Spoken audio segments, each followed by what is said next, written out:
अब इस एक्सरसाइज पे केवल दो क्वेश्चन आपके शेष हैं, एक क्वेश्चन नंबर 6 और एक क्वेश्चन नंबर 11। तो पहले हम जरा 11 का डिस्कशन करेंगे, फिर 6 का करेंगे। और एक्चुअल में 6 अपने आप में बहुत ही बेहतर क्वेश्चन, और इसमें हमको चैप्टर 6 सिमिलरिटी जो है ना, त्रिभुज चैप्टर है, उसको भी यहाँ पर प्रयोग करना होगा। तो आप उस चीज़ के लिए हम बाद में आते हैं। पहले क्वेश्चन नंबर 11 पे चलना चाहेंगे कि बताइए कि निम्नलिखित कथन सत्य हैं अथवा असत्य, कारण सहित अपने उत्तरों की पुष्टि कीजिए। तो पहला है tan a का मान सदैव 1 से कम होता है। tan a का मान सदैव 1 से कम होता है। तो एक्चुअली tan a का आप अगर देखिएगा तो इसका मान इन्फिनिटी, माइनस इन्फिनिटी से प्लस इन्फिनिटी के लिए चलता है। अभी आप टेबल पढ़ेंगे, है ना। तो अगर आंसर की बात करें इनके, तो फर्स्ट वाला क्या हो जाएगा, वो गलत होगा। क्यों होगा? क्योंकि tan जो होता है वो माइनस इन्फिनिटी से प्लस इन्फिनिटी के बीच में लाई करता है ना। tan जो होगा माइनस इन्फिनिटी से प्लस इन्फिनिटी के बीच में लाई करता है, इसलिए ये आपका गलत हो जाएगा। उसके अलावा सेकंड में बात करिए तो कह रहा है कोण ए tan a, कोण ए के किसी मान के लिए sec a का मान 12/5 हो सकता है, क्योंकि ये 1 से अधिक है। और sec भी जो होता है वो आपका माइनस इन्फिनिटी से प्लस इन्फिनिटी के लिए चलेगा। माइनस इन्फिनिटी से प्लस इन्फिनिटी के लिए चलता है sec थीटा। तो सीधी सी बात है कि ये दोनों वैल्यू, ये वैल्यू 1 होल है ना, अगर इसको सॉल्व करते हो तो 2 सही 2/5 आएगा और ये वैल्यू इसके बीच में लाई करेगी। इसके बाद तीसरे क्वेश्चन की बात करें तो कॉस, कोण ए के कॉसेंट के लिए, है ना। तो कॉसेंट के लिए नहीं होता, कोसाइन के लिए होता है। ये गलत हो जाएगा। ये कॉसेंट जो है वो कॉसेक के लिए यूज करते हैं, ना कि हम कॉस के लिए यूज करते हैं। कॉस के लिए कोसाइन यूज होता है। तो ये जो है कॉस ए जो होता है किसी कोण ए के कोसाइन के लिए प्रयोग करते हैं, ना कि कोसेंट के लिए। तो कॉस ए का मतलब क्या होता है, कोसाइन ऑफ एंगल ए, ठीक है, कोसाइन ऑफ एंगल ए। तो इसलिए ये वाली बात जो होगी वो गलत हो जाएगी, है ना। इसके बाद चौथे की बात करें तो cot a का मतलब होता है, cot a और गुणनफल ना, इसका मतलब होता है कि कोण a के लिए cot का मान, ना कि cot a इंटू, ठीक है। इसका मतलब क्या होता है, cot a का मतलब होता है कोण a के लिए cot का मान, ठीक है ना। तो ये वाली बात गुणनफल के रूप में लिखी है, यानी ये भी बात हम कहेंगे गलत होगी, ठीक है। इसके बाद 5वें नंबर में आइए तो साइन का मान लिखा है ना। चूंकि साइन थीटा जो दिया हुआ है वो हमारा 4/3 है, इसको अगर करो तो 1 सही 1/3। अब साइन का जो मान होता है वो -1 से 1 के बीच में ही होता है, इससे बड़ा नहीं हो सकता, इससे छोटा नहीं हो सकता। तो साइन की वैल्यू इसके बीच में होती है और ये 1 से अधिक है, तो ये वाला कथन क्या हो जाएगा, कथन ये वाला आपका गलत हो जाएगा। यानी कि कहने का मतलब पहला गलत होगा, दूसरा सही होगा, और तीसरा भी गलत है, चौथा भी गलत है, और पांचवा भी गलत ही है ना। तो इस तरीके से क्वेश्चन नंबर 11 होता हुआ, ठीक है। अब क्वेश्चन नंबर हम बात करेंगे क्या बोलते हैं 6 की।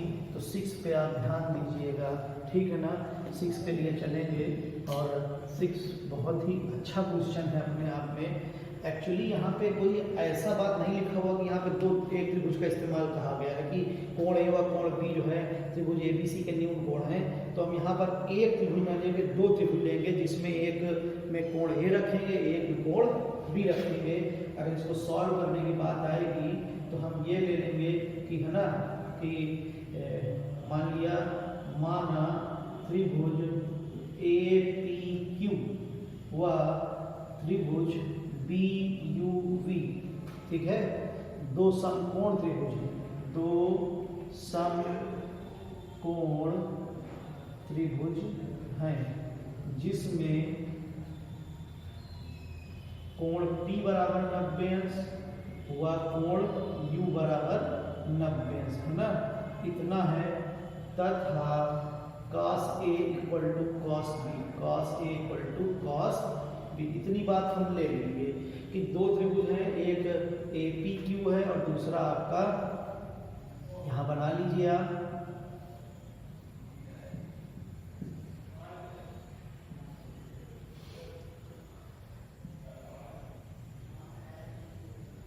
और ये BUV है, ठीक है ना, जिसमें इधर कोण P 90 इधर कोण U 90 है, ठीक है।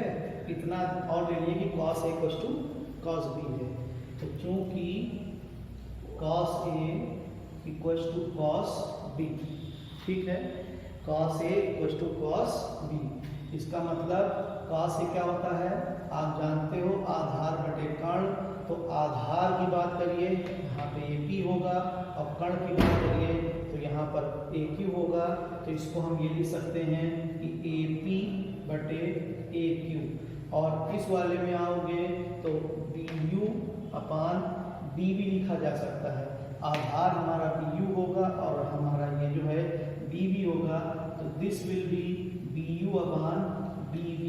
अब हम चाहेंगे कि आधार आधार एक साथ हो जाए और कर्ण कर्ण एक साथ हो जाए, तो सीधी सी बात है कि हम चाहेंगे कि AP और BU एक साथ हो जाए, तो BU को इधर ले आते हैं और AQ को उधर ले जाते हैं, तो जब ले गए तो हम ये भी लिख सकते हैं यहाँ पे कि AP upon BU is equal to AQ upon BB, ठीक है ना, और इसको हमने के ये बात हमने मान ली, इतना हमने मान लिया। अब आप एक चीज जानते हैं कि दो त्रिभुज तभी समरूप होते हैं जब उनकी संगत भुजाएं अनुपाती हो जाएं, या हम ये कह दें कि दो त्रिभुज तब समरूप होंगे जब संगत भुजाएं अनुपाती हो जाएं, या हम ये कह दें कि तीनों कोण बराबर हो जाएं।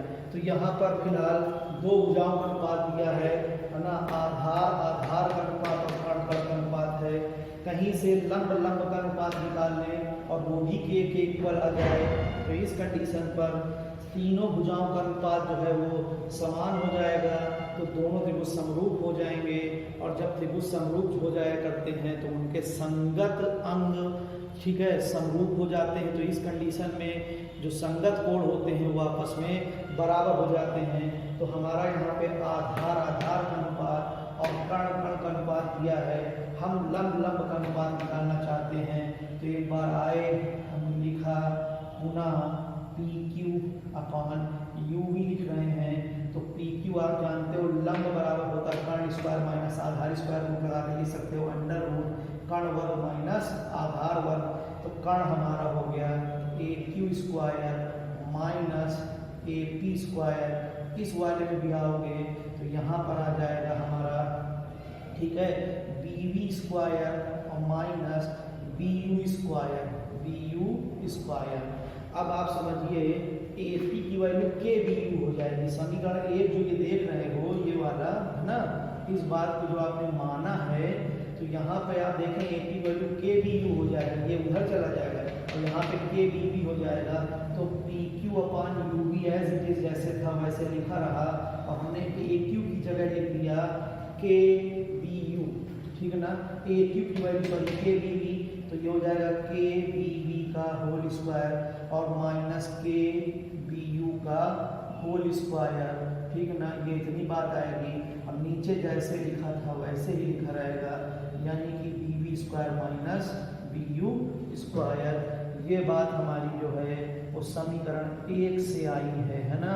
अब देखिएगा के हम कॉमन ले सकते हैं, के दोनों में था तो के बाहर आएगा, यहाँ पे वैसे के स्क्वायर था लेकिन रूट से जब बाहर आएगा तो ये हमारा के हो जाएगा, यानी PQ upon UV equal to के बाहर हो जाएगा, और ये बन जाएगा BB square minus BU square upon under root में फिर से वही BB square minus BU square, और ये सेम है कट गया, यानी PQ अपान UV जो हुआ है ना, PQ अपान UV, ठीक है, वो हमारा के आ गया समीकरण 2 हो गया।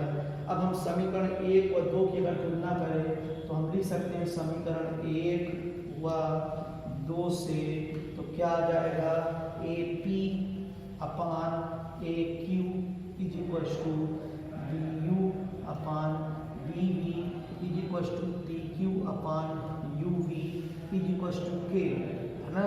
जब इतनी बात हो गई तो हम ये लिख सकते हैं कि इसलिए त्रिभुज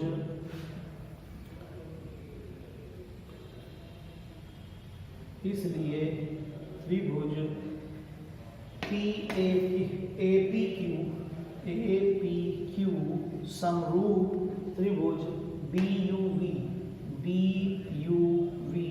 बाई भुजा भुजा भुजा, क्योंकि आपने तीनों भुजाओं को समरूप मतलब अनुपात बराबर किए हैं, तो भुजा भुजा भुजा एक प्रमेय है, उसके थ्रू ये दोनों त्रिभुज समरूप हो गए। और जब ये दोनों त्रिभुज समरूप हो गए तो इसलिए कोण A बराबर कोण B हो जाएगा। इसको बोलोगे है ना, मतलब संगत त्रिभुजों के सर्वांग क्या बोलते हैं, क्रमागत अंग, है ना, इंग्लिश में बोलते हैं CPST, ठीक है, corresponding parts of similar triangle, ठीक है। तो इसको हम कह सकते हैं CPST के थ्रू कि अगर दो त्रिभुज समरूप हो जाएंगे तो कोण A कोण B के इक्वल है, कोण P कोण U के इक्वल है, और कोण Q जो है कोण V के इक्वल है। यही बात हमें प्रूव करनी थी। तो ये क्वेश्चन इस तरीके से होना चाहिए। ऐसा ही क्वेश्चन एक्सरसाइज के पहले एग्जाम्पल में भी दिया हुआ है, आप वहाँ पे इस क्वेश्चन को कर सकते हैं, है ना। तो इस तरह से हमारी 8.1 एक्सरसाइज पूरी ख़त्म होती हुई, ठीक है। दैट्स ऑल, ये एक्सरसाइज ओवर हो गई।